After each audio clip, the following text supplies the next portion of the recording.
Bonjour et bienvenue sur cette nouvelle vidéo. On va parler d'un choix que tu as dès le départ de ta grossesse, qui est le choix de choisir ton lieu de naissance. Souvent, on pense qu'il n'existe que la maternité et même dans la maternité, on ne sait pas forcément qu'il y a plusieurs types de maternité et que ce type va avoir un impact sur ton projet de naissance et sur ce que tu voudrais vivre en termes d'accouchement. Donc aujourd'hui, t'explique tous les choix que tu as autour de ton accouchement et c'est quelque chose que tu dois prendre en compte et que tu dois mettre en place dès le début de ta grossesse, on va dire au cours de ton deuxième trimestre.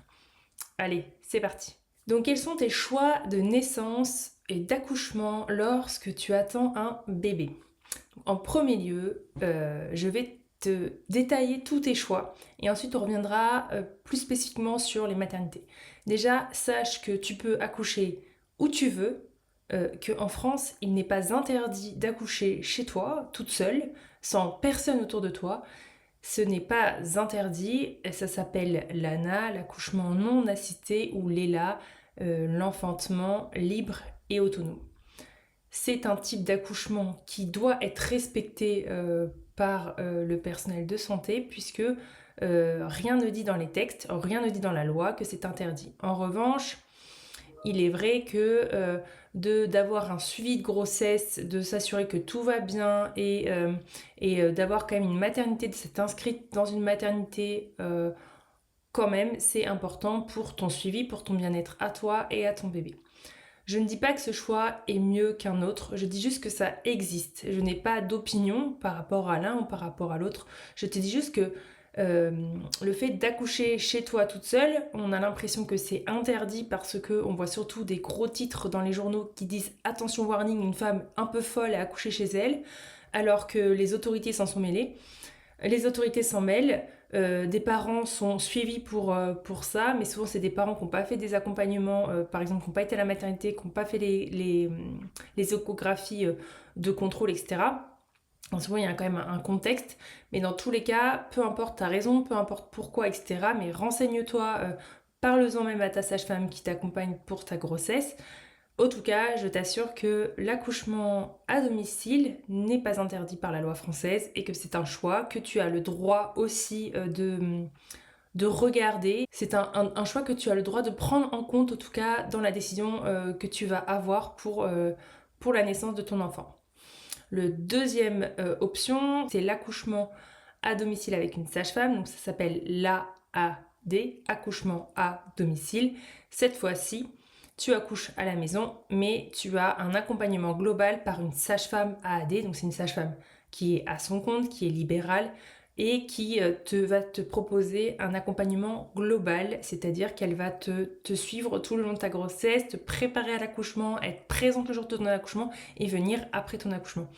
Malheureusement, la AD est peu poussée en France, donc il y a très peu de sages-femmes à domicile parce que déjà on fait un peu la chasse aux sorcières et celles qui sont sages-femmes AD se font taper sur les doigts par l'ordre des sages-femmes la plupart du temps.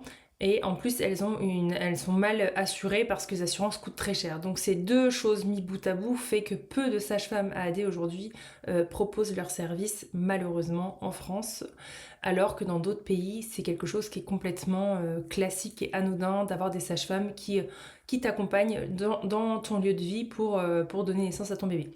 Donc c'est vraiment un autre choix que tu peux envisager, c'est d'avoir une sage-femme AAD. Donc la sage-femme AAD, tu peux les trouver sur le site de l'APAD, qui est le site de l'association de l'AAD, que je te mettrai juste en dessous de cette vidéo si tu veux en lien pour les contacter. Il n'y en a pas beaucoup, mais peut-être que dans le lieu où tu habites, tu auras la chance d'en avoir une. Encore une fois, c'est pas parce que tu en as une que tu dois la prendre, parce que ça va aussi au feeling. Donc si tu sens pas le feeling, etc., c'est pas une obligation non plus, mais c'est un choix que tu peux regarder, en tout cas d'aller vers la sécurité avec une sage-femme et en même temps d'être chez toi si tu n'aimes pas, si tu as peur, si tu n'as pas envie d'aller à la maternité, à l'hôpital.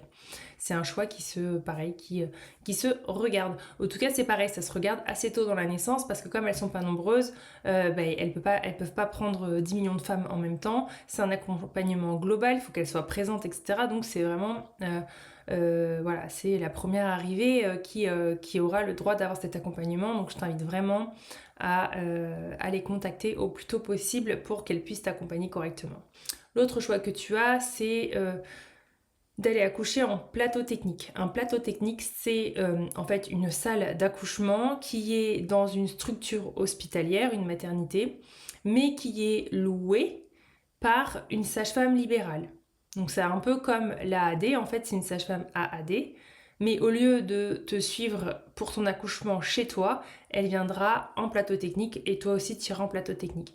Donc ça c'est plus si tu as envie d'un accompagnement global par une sage-femme, mais que tu veux quand même la structure médicale hospitalière pour te rassurer, ça peut être une autre solution à envisager qui est de trouver une sage-femme AAD qui fait du plateau technique, donc qui loue une salle hospitalière rattachée à un service hospitalier. Donc s'il y a un problème, tu peux être complètement prise en charge par la maternité et les équipes médicales qui sont autour.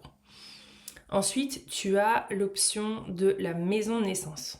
La maison de naissance, c'est un lieu entre la maison et la maternité qui se veut beaucoup plus cocooning, du coup un peu plus comme à la maison, qui se veut aussi avoir un accompagnement global parce que c'est une sage-femme libérale qui va t'accompagner du début à la fin. Ça sera la même potentiellement qui sera le jour de ton accouchement ou au pire, c'est une petite équipe, donc la 2, 3, 4e sage-femme qui viendra, mais qui sont toutes dans le même mood et qui ont vraiment une vision physiologique de l'accouchement plus que quand tu vas en maternité. Malheureusement, ces maisons de naissance, il n'en existe que 9 pour l'instant sur le territoire français. Je te laisserai regarder pareil sur internet et chercher s'il y en a une autour de toi qui te convient. Mais ça peut être aussi un bon entre-deux lorsque tu veux un accouchement physiologique parce que ce sont des sages-femmes beaucoup plus ouvertes, où il y a moins de protocoles médicaux très normés avec des timings à respecter. Et donc potentiellement c'est quelque chose qui pourrait davantage te convenir qu'une maternité. Les maisons de naissance, elles ont aussi comme pour but de reproduire en fait la maison. C'est-à-dire qu'elles sont avec du mobilier, elles sont avec des lieux qui sont beaucoup plus ressemblant à une maison plutôt qu'à un hôpital, plutôt qu'à un lit de salle d'accouchement que tu pourrais voir dans une maternité. Donc ça peut être aussi une option à envisager pour toi.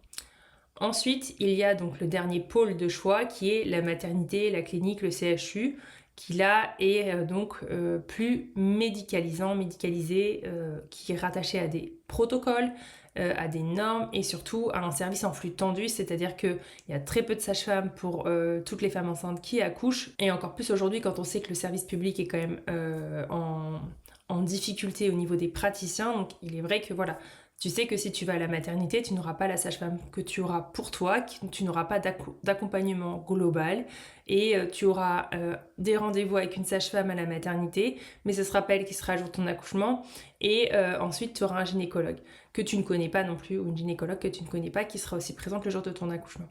Donc en fait là, la grosse différence entre tous les autres que je t'ai présentés avant, c'est que tu as une praticienne médicale qui est là du début à la fin et qui t'accompagne et que tu connais, qui connaît ton partenaire, etc.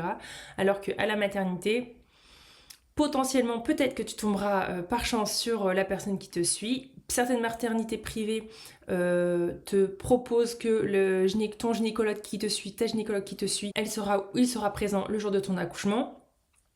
Mais si ce gynécologue est en vacances ou autre, eh ben ça sera pas lui, ça sera un remplaçant du service. Donc tu as moins de chances en probabilité d'avoir celui qui t'a suivi, celui que tu as vu pendant tes rendez-vous, qui sera là le jour de ton accouchement. Il faut te préparer que des inconnus soient présents le jour le plus intime de ta vie. Ça se fait, mais ça se prépare. Donc dans les maternités, il y a 3 niveaux. Il y a le type 1 qui est le type le plus léger, c'est-à-dire qu'il n'y a pas de service de néonatologie. C'est des maternités qui suivent que des femmes qui n'ont pas de problématiques médicales et qui normalement sont plus enclins à respecter la physiologie de la naissance. Je dis normalement parce que ça reste interdépendant au service, ça reste interdépendant au personnel et que quand même la structure hospitalière n'est pas forcément formée, en tout cas n'est pas prête à accompagner des femmes qui ne veulent pas de péridurale et qui ne sont pas préparées. Des femmes qui sont préparées, ils sont capables de les accompagner parce que une femme prête, elle est assez autonome dans la gestion de son accouchement, alors qu'une femme qui n'est pas prête et qui n'en veut pas a besoin de beaucoup plus de personnel, demande beaucoup plus de ressources et ils n'en ont pas forcément les moyens. Dans les maternités, au lieu de choisir ta maternité par rapport à la distance entre chez toi et la maternité, je t'invite plutôt à regarder le type déjà de maternité qu'il y a autour de chez toi. Donc type 1, c'est le moins médicalisant. Type 2, l'entre-deux. Type 3, là où il y a un service de néonatologie, là où toutes les grossesses pathologiques sont suivies et c'est là où tu accouches si tu as une grossesse pathologique. Ça ne veut pas dire qu'ils sont anti-physiologie, ça veut dire qu'ils ont quand même un œil beaucoup plus expert sur la pathologie, sur les problématiques liées à la grossesse, à l'accouchement et au postpartum. Donc, à vrai dire, si tu es une femme avec une grossesse à bas risque qui veut un accouchement physiologique, la logique voudrait que tu n'ailles pas du tout dans cette maternité qui est réservée aux femmes qui ont des problématiques médicales ou des bébés qui ont des problématiques médicales. Donc, regarde autour de toi. Autour de chez toi, toutes les maternités, toutes les structures qui existent et qui t'intéressent. Je t'invite ensuite à aller les visiter, de prendre des rendez-vous, parce que le plus important, c'est de te sentir bien dans ces endroits, de rencontrer un professionnel de santé qui exerce à l'intérieur pour faire ton choix, pour prendre un point de vue subjectif de qui tu es, parce que je n'aurai pas le même avis que toi, ta voisine non plus, etc., etc. Le principal, c'est toi et ton vécu, donc c'est de toi, de choisir ce que tu veux pour toi, qui est le mieux pour toi. Donc je t'invite vraiment à dresser une liste des maternités ou des structures qui existent autour de toi ou des sages-femmes AD qui existent autour de toi, de les appeler, de les rencontrer et aussi de ne pas hésiter à demander les chiffres, le taux d'épisiotomie, le taux de césarienne, le taux de péridurale, etc., etc. Tout ce qui toi t'intéresse, liste-le et pose les questions. Ce n'est pas interdit de poser des questions, ce n'est pas interdit de s'intéresser. On a l'impression que souvent c'est un peu tabou, on n'a pas le droit de poser des questions, c'est un peu nébuleux. Normalement sur les sites des maternités c'est écrit, mais parfois c'est pas facile de trouver l'information, donc si t'as pas envie de t'embêter, en fait tu demandes directement les informations à la personne que tu vas rencontrer ou même au secrétariat, tu demandes qui t'envoie les chiffres ou qui te les donne au téléphone.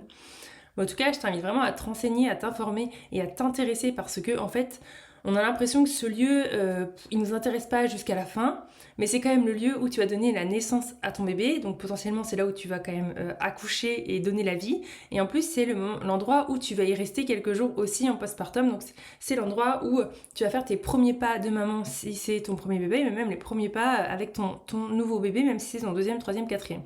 Donc c'est hyper important de bien choisir sa maternité ou son lieu de naissance, d'y être bien, d'y être à l'aise, d'être à l'aise avec la structure et avec le personnel. Donc c'est pas un choix pour moi qui se doit d'être à la légère. Pour prendre mon exemple, quand j'étais enceinte, j'ai malheureusement fait ce choix-là que la plupart des femmes font par croyance que le mieux c'est d'avoir une maternité au plus près de chez soi parce qu'il y a la distance et c'est plus simple. Et j'ai pas vraiment choisi en fonction de mon projet. Au final, j'ai détesté l'accompagnement que j'ai eu au sein de cette maternité. J'ai pas du tout été respectée dans mes choix, j'ai pas du tout été respectée dans ma personne. Et je sais qu'au final, au début, déjà, dès le début, je savais déjà que j'étais pas bien dans ce lieu-là, cette structure-là. Je sentais que il y avait quelque chose qui clochait, qui ne me convenait pas. Mais j'ai pas écouté mon instinct, je n'ai pas écouté ce que me disait au plus profond de moi, ce que ça me disait.